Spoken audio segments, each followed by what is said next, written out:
Hey folks, so we get to the most scandalous story of this season, man. Man, for the next few seasons, this will be top of the tops. Deportations happened, I'm in a bad place. I had started dating Ria for a bit and then I took things personally, so I stopped talking to her.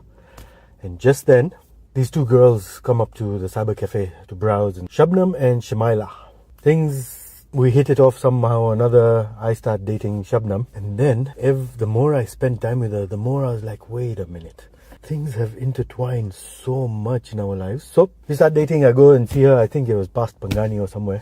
She had this really fly car, yellow trim inside, everything. She had just broken up with this guy called Aziz, who had a wife, and he wasn't prepared to leave her. And that's where the first entanglement of this story happens. Not the Will Smith style, but when I was dating Nikki. Remember way back in the day when I said my dad picked her up for our date, but he also picked up this other girl, let's call her Dingley, who's pretending to get picked up by us, while this Aziz guy would be the one picking her up. So she was in high school, he was maybe in his 30s or 25s or whatever. So he was already an older guy, driving a car around, picks her up. That's the same guy. Now he's married, now he's having an affair with Shabnam, or was. She had it, she broke up with him, we started dating, all that good stuff, ding, ding, ding, ding. And Shabnam would be the same person. I would kind of get Janine out of my system because she looked like Janine, acted like Janine, complete duplicate of Janine. Just not as fine as Janine. Skip that bit. So Shabs and I start dating, this and that. Around the same time, I was sorting out the stamp on my passport after the whole deportation thing. So she was helping me with that. And then she would, and at the same time, around that time, I was hanging out with the TH boys. Sanjay, Bhavin, Isumu guys, Lesh, Sachin, Sedani, and all these guys. So we used to meet up there and whatever, hang out, this, that. But once again, my main chick comes, gets rid of the side chick. So funny, man. Every time Nikki came back, I just ran back to her, man. I think it's just because I didn't have her in my life, I would just stray. But nothing could top the main one, man. Nothing, ever. So she gets rid of Chubbs. Chubbs doesn't like this. And there was one night in Carnival, Nikki and I, we were chilling in the Bundus. There's those trains and things. We were just doing our thing. And this strange guy goes out of his way, come into a small enclosure where we were sitting in, just to have a chat with us. And he's just like, oh, Paras, you are the one who used to date Shabnam and this and that. And that's me.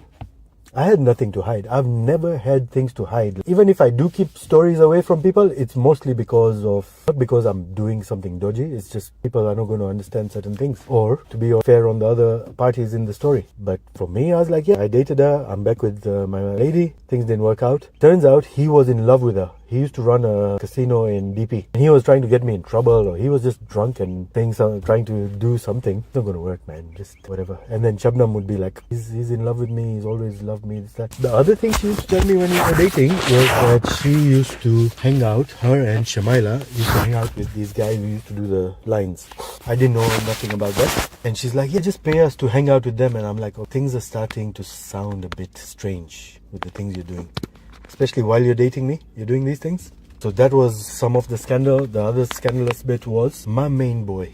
The guy I would drop everything to pick up because he needed a ride somewhere or do something.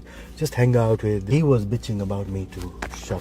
I don't know if he was drunk, if he was just pissed at me or what.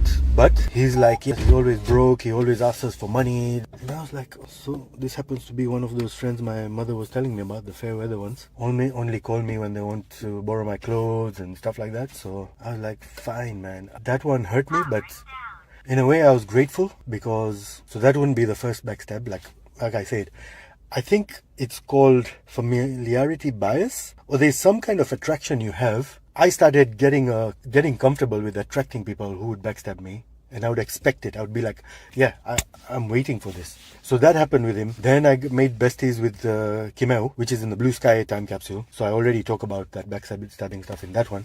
But things go on, and by now she used to say MFI, Mother Effing International, because I used to be Paris International in my emails. And then there was this company called MFI, so she loved saying that a lot. And we had some Korogas at home. Shamaila would end up hooking up with one of my boys. And then I asked my boy, like, it's so easy for you to just sleep with her? I can't just jump in bed with anyone. Like, what's going on? What's going on? And that would be one reason why Shabs went against me, because she's like, oh, are you gay? What's wrong with you? She got so offended. I'm like, look, man, the D belongs to one person only. That's how I was programmed for a very long time.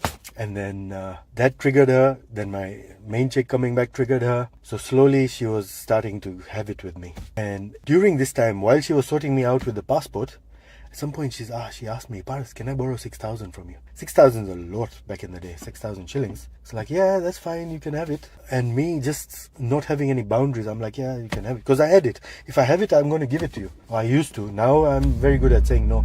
And then we broke up. So I would keep asking her for it. And she's like, I always love you, this, that, this, that. She would still keep trying. I'm like, yeah, but where's the money? She's like, oh, you just want the money. I'm like, yeah, well, you owe me the money. Can you give me the money? And she's like, Paras, you know what I've helped you with? She didn't say it, but she blackmailed me. It's like, mess with me again, and I'm going to go to the police and tell them what we've done about your documents and stuff. So it's like, okay, another loss. Take the L and just carry on. I got everything sorted, but it doesn't end there. Because, remember Ria I said in the start? I had kind of broken off with her, then I went back to her. When I went back to Ria, I found out Shabnam was nearly getting married to a guy called Kamal, a mechanic in South Sea. And Ria's like, wait a minute, that's my ex. So from the start, first Aziz, and then this cheating, the cradle snatching side of things. Then I date Ria. Shabnam hooks up, and I think she's married to him now. I don't know where she is now, but that's happening on that side. And I was like, what is going on in that intertwine? And I call it the program, top things up. When I was working in CompuZone, I used to chat with one of the girls on top, Salma. So we used to talk a lot, this and that. And she kind of knew Shabnam.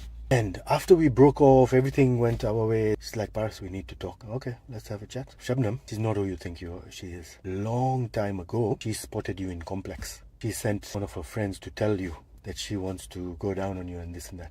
Wait a minute. That's in the high school time capsule. I've already talked about that. Intertwinement went way back. So she's like, she had her eyes on you since then. She just didn't know where to find you because she's all the way in Pangani, or the guys she hangs out with are in all these other places. When she spotted you in CompuZone, she had already set her targets on you. But that's not all. She doesn't only just sit with these guys doing lines and get paid to just sit there while they do lines. Does that make sense? They pay her for other things also. So I'm like, oh my God, she's also a Hazel. So I dated a Hazel. And it just got deeper, and she's like, the guy she hangs with, the things they were planning to do, Fanu was planning to do, and this and that. I was like, man, I am so glad that thing ended fast. Because as much as I loved the dramas and all these exciting stories and things, that one could have gone a very, very wrong way. So yeah, that was the Shabs scandalous story. I dated a hoe. And now we go over to the Tiach boys, because this story connects. So see you in the next one. Stop moving this phone, Paras. They want to borrow my clothes.